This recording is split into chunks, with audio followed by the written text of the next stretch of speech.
All right. Hello, everybody. Apologize for starting late.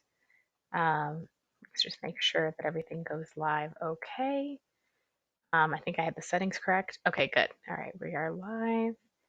And let me just go ahead and make those posts on Tumblr and Twitter to make sure everybody knows we are live.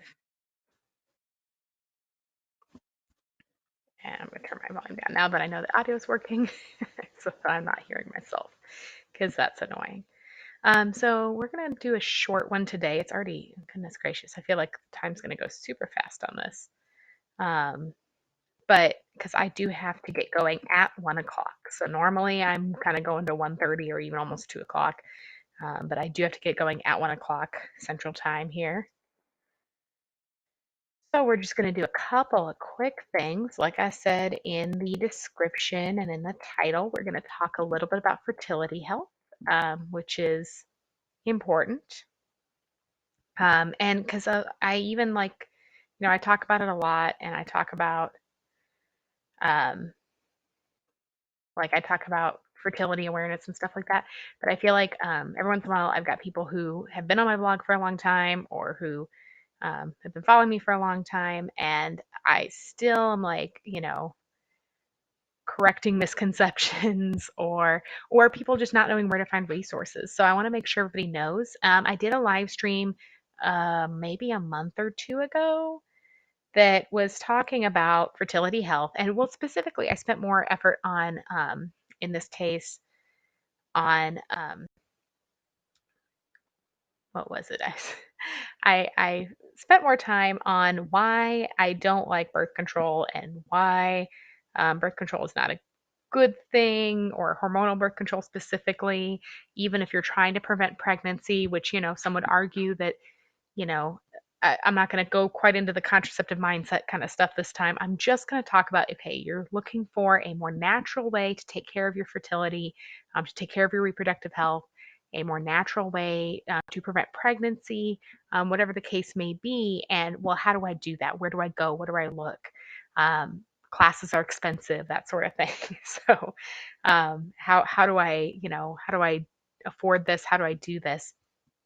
And you know, I, if you are male, or if you are somebody who does not have to worry about their fertility health, either because you are male or because you are post, well, actually, even I mean, I don't know.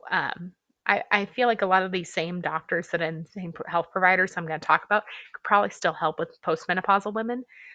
But specifically those women who are in the reproductive age, which is starting early and earlier. So younger and younger girls are hitting puberty earlier, and are not being given this information about their health. And that's the thing, is we kind of feel like a lot of times, even the pro-life community, we're reserving this information for women who are married, and who want to prevent pregnancy, or who are sexually active and want to prevent pregnancy. But it's important that we start teaching this information earlier than that, because it's not just about pregnancy and sexual activity. When we talk about fertility awareness and fertility health, we're talking about your health, we're talking about your reproductive system, and being healthy. And reproductive health problems can start whether or not you're sexually active. So, even somebody who, if you have somebody in your life, maybe your own daughter, who's young and who's just kind of just starting on this whole journey, um, and you're not thinking about family planning for her. That's not in your mind at all, and you don't even want to think about that with her. But she does have a health, she will have health needs, and that it is important that she knows her body, and she knows her own health well enough that she can take care of her health. And I'm just gonna check back in the chat every so often. So if you do type something in the chat and I don't see it right away, I apologize. But I'm working on one. I don't have a multiple monitor set up. I would love to have that someday. I just don't have the space for it right now, to have that set up and take down and all of that. So I will come back, kind of check back when I can. But I do want to share some things with you guys. So if you do have somebody in your life, or you yourself, and who needs kind of more information on how to take care of your health and take care of your fertility and your reproductive health naturally, right? Without chemicals, without artificial hormones, without synthetic hormones that you would find in a hormonal birth control pill, patch, ring, shot, whatever method they've come up with to administer this stuff, which I mean, really, it's, you know, almost on the level, or if not on the level of poison, because it's a synthetic hormone, this chemical hormone. And I say chemical, and we know that everything is made up of chemicals. Like, the word chemical is not a bad thing, but these synthetic chemicals, these things that are not natural to your body. We have natural chemicals in our body that are natural to us, that are the ones that are meant to be there. And then there's ones that are not meant to be there, right? So there are good chemicals and bad chemicals, or there are natural and synthetic chemicals. And when we talk about our fertility health, it's really important that we know um, that that matters, and that our health matters. So let me go ahead and do a screen share here. And it takes me just a second. And I make sure that it's not playing audio. It always does that. It always wants to play audio. I'm like, I don't want that. Okay, so here we go. And I've shown this website before, and this is linked in the description below, naturalwomanhood.org. It is my go-to resource to introduce people to the idea of fertility health. So if you are just learning about fertility health. And I want to clarify too, because I do talk about this on my blog, but there might be people who are hearing this for the first time. When I talk about natural fertility health or fertility awareness, this is about knowing how to read the signals, read the messages that your body is giving off every single day, not just when you're on your period, not just when you're having your normal symptoms, but every single day your body is giving signals to tell you. Like, think of little indicator lights. You look at your router, at home, and there's little indicator lights, and different colors mean different things, right? And it matters. And if there's an indicator light that's not working correctly, or it's the wrong color, or it's blinking or whatever, and you're like, wait, what's going on? I need to fix something. And we have all these indicators on technology that tell us when something's working correctly. Right now, I've got a webcam that's like on top of my on my laptop. It rests on top of my laptop, and it has a blue indicator light to tell me that it is recording, that it is on.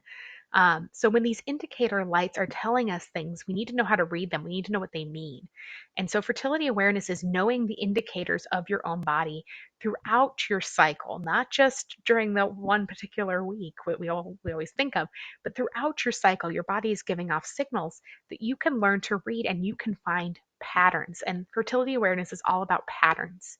And it's about learning what is normal for you, because everybody is different. And so you may have heard of natural family planning, which is a lot of times used interchangeably with fertility awareness.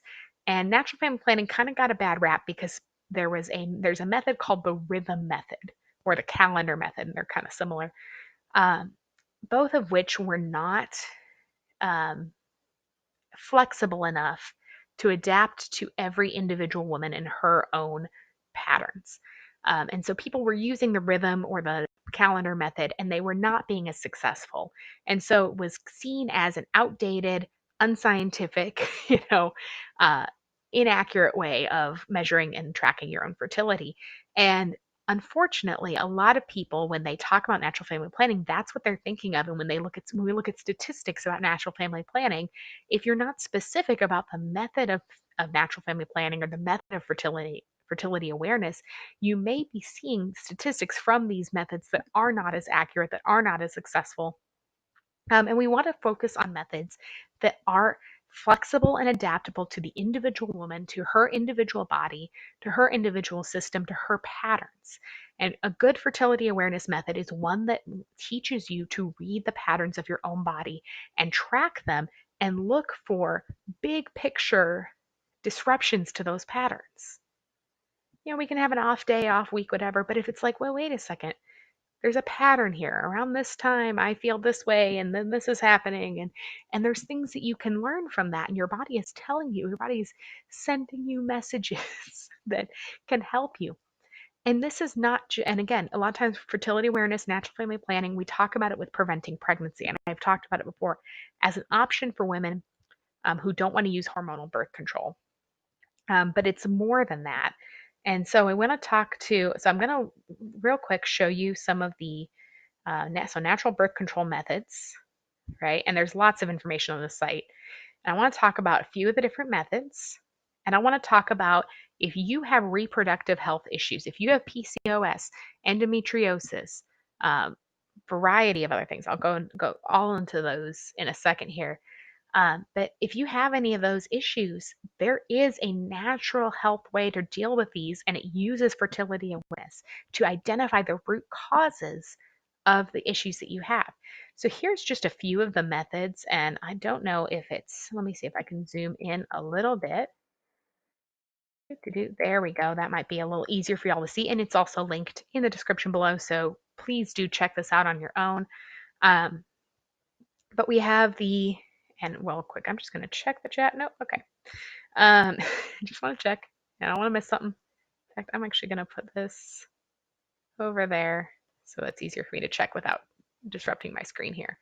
But we have the Billings method, and we have the method, we have the method effectiveness, we have the use effectiveness. So this is the one that I want you to pay attention to.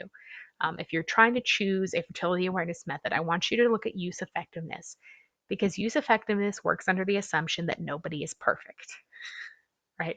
So method effectiveness is if you were absolutely perfect, would be your effectiveness rate. Nobody's absolutely perfect, so here's what we're going to look at. And this is what we're going to compare to other birth control methods, such as birth control pill and all of that. And this is for preventing pregnancy. This is effectiveness for preventing pregnancy. And obviously, there's a lot of other uses. I just wanted to go through these. I want to talk about, so there's the Creighton mucus only method.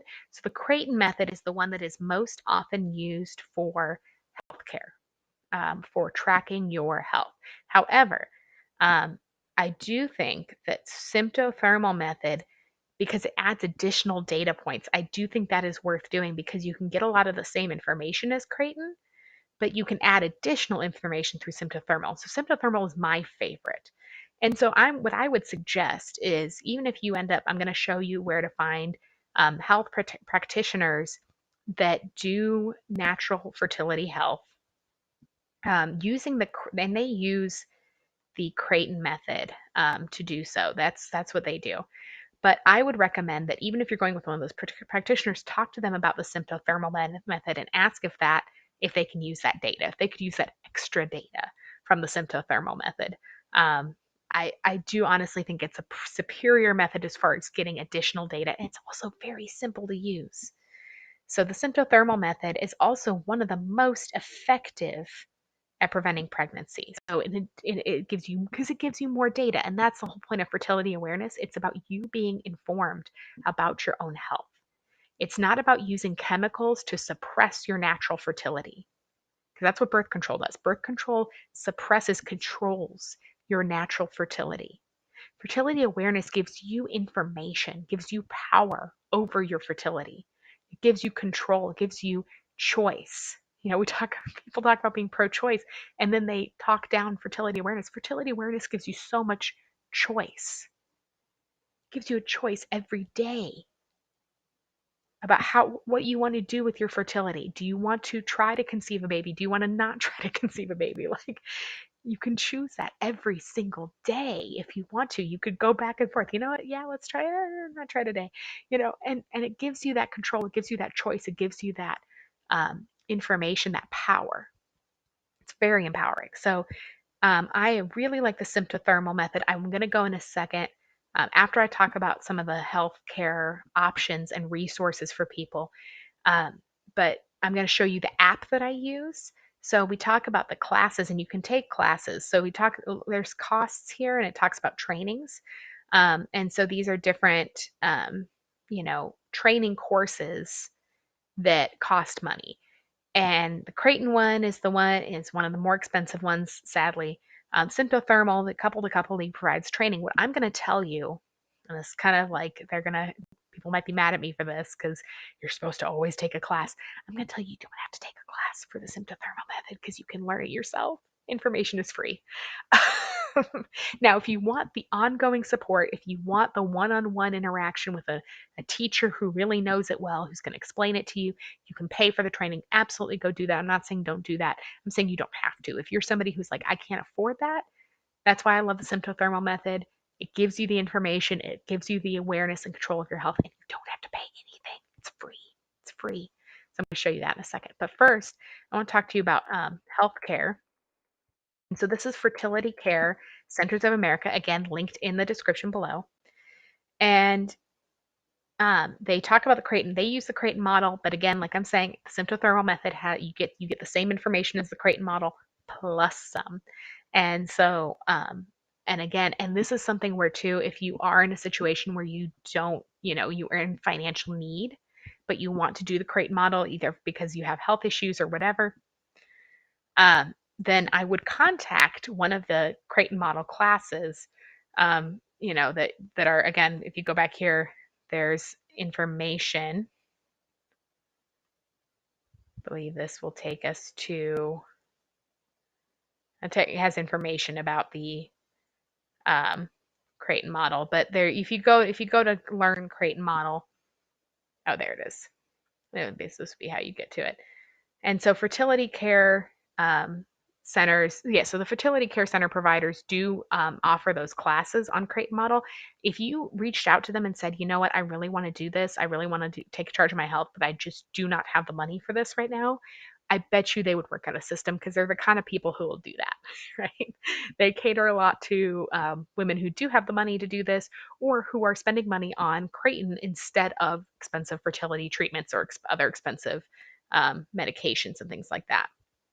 But NAPRO technology is one aspect of Creighton model and fertility awareness that is being used to deal with all of these things, right? So this is whole list, and this is not an inclusive or all-inclusive list. This is a partial list, right? And you would go to a fertility care professional and say, here's the issue that I'm having, and they would work with you to determine what is the true issue here. So even just like if you have really bad menstrual cramps, like you just get real bad cramps, you can go through these guys and they will help you with that. And this other one is repetitive miscarriage. If you're somebody who's trying to have a baby and you are getting pregnant, you're getting all excited, you got your baby, and then you're losing your baby. And that's so traumatic. It's so distressing. And when that's happening more than once, it's happening multiple times, it can take such a toll on you. And you're trying to have this family, you're trying to have these babies. They can help with that. They can help prevent that from continuing.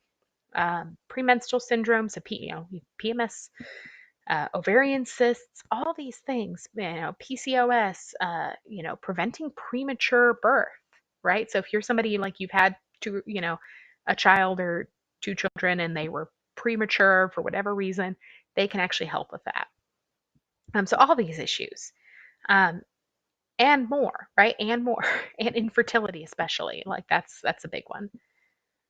So if you are trying to find this, look, they even have it in Africa, right? They have it in Europe, they have it in Africa.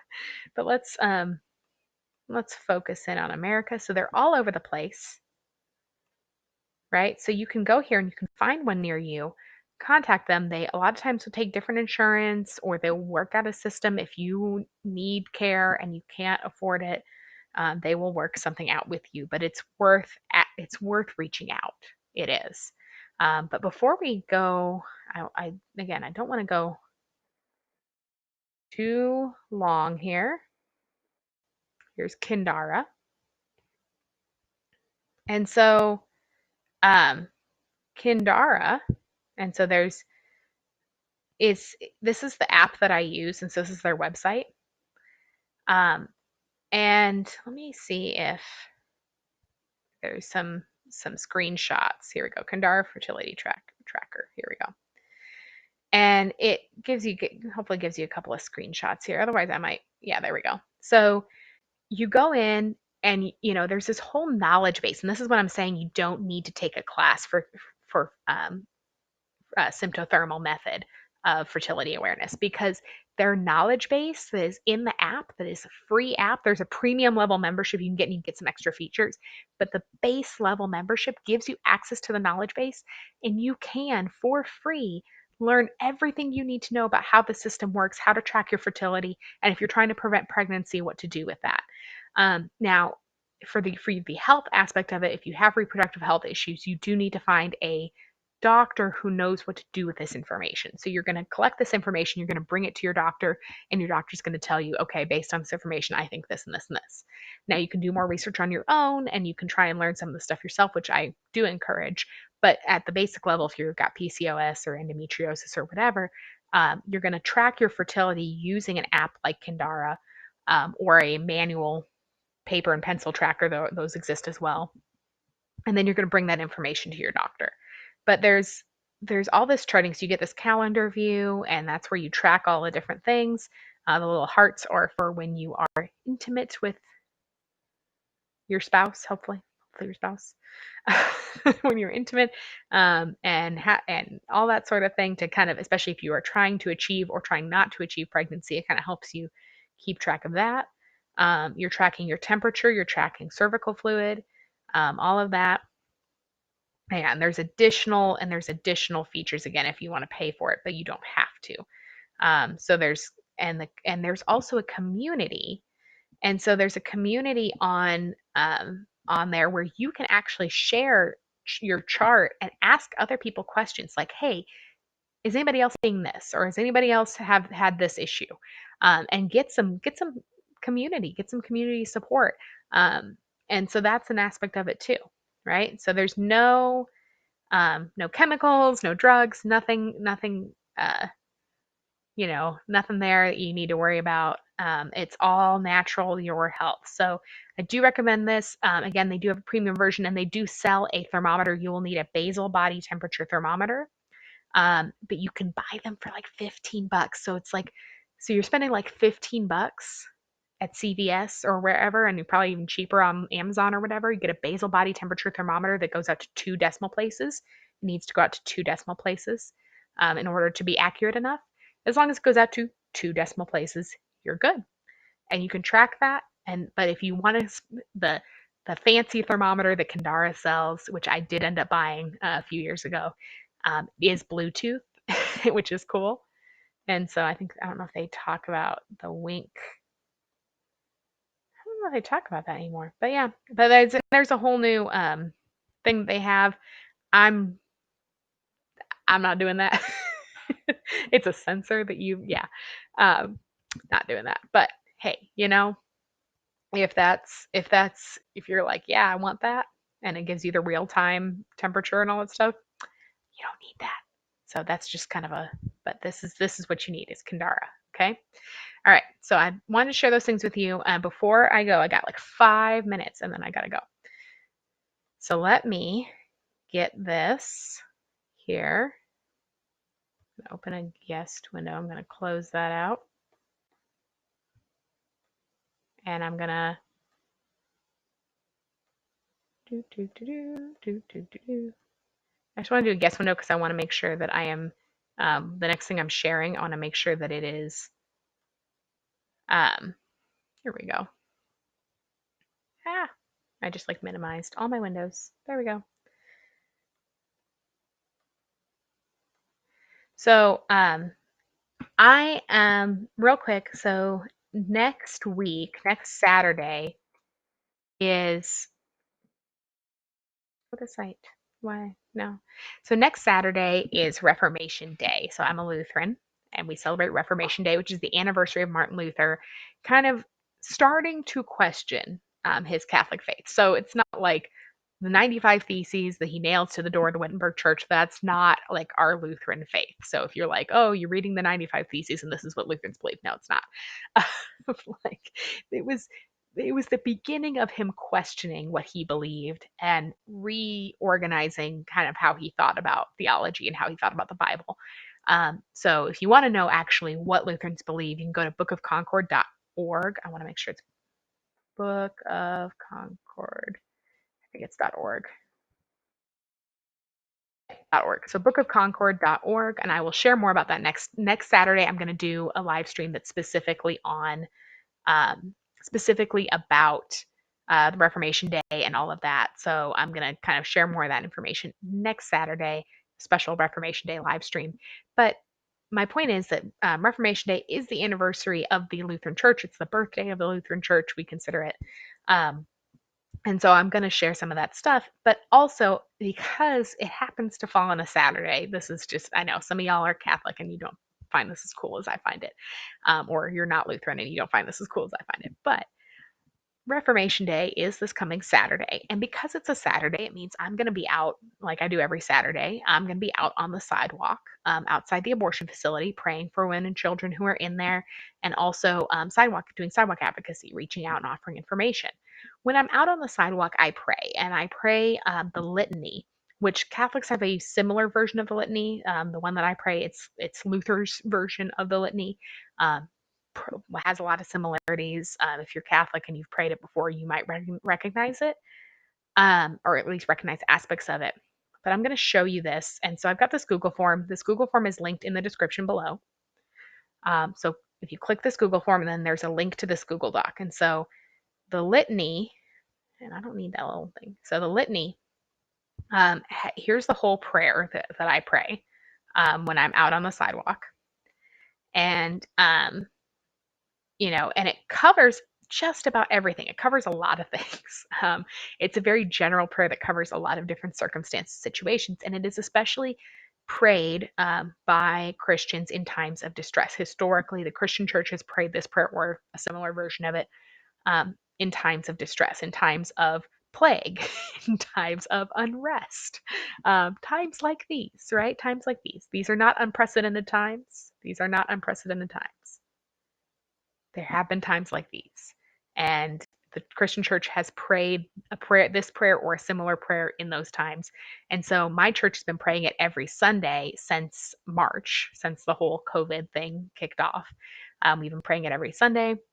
And I've been praying it on the sidewalk for even longer than that. And it goes through all these different situations. And what occurred to me is that it is it's very easy to add in specific prayer intentions, specific prayer requests into this prayer. And so there's specific places where you could add kind of like, for instance, I could say to preserve all pastors and ministers of thy church, especially, and I could name a specific pastor. So if there's a specific pastor I want to pray for, right, I can pray for that specific person. And so I can add that in there and it's seamless. I can add those right in there. So what I want to do is I want to open it up because I do have a few personal prayer requests that I do add into this prayer as I pray it. But I want to open it up because I want to, and I've put out prayer requests through my Tumblr and so on. And I've gotten great responses like where, my followers, y'all are so awesome. You guys tell me, yeah, I'm praying for this person. Thank you. I just want to thank you guys for that. And I want to kind of offer the same thing in return. And I do, sometimes y'all post prayer requests and I tell you that I'm praying for you, but I want to kind of do it in an organized way because I have a lot of you guys and I know you probably all have different prayer intentions and I want to bring those, in prayer. So what I did is it goes all the way, it's a long prayer, it goes all the way into this page. But here I have prayer requests. And I took out specific phrases from the prayer that are specifically apt towards being a specific intention. So, like I said, the pastor's one. Number 2, to bring into the way of truth all such as have erred and are deceived, especially blank.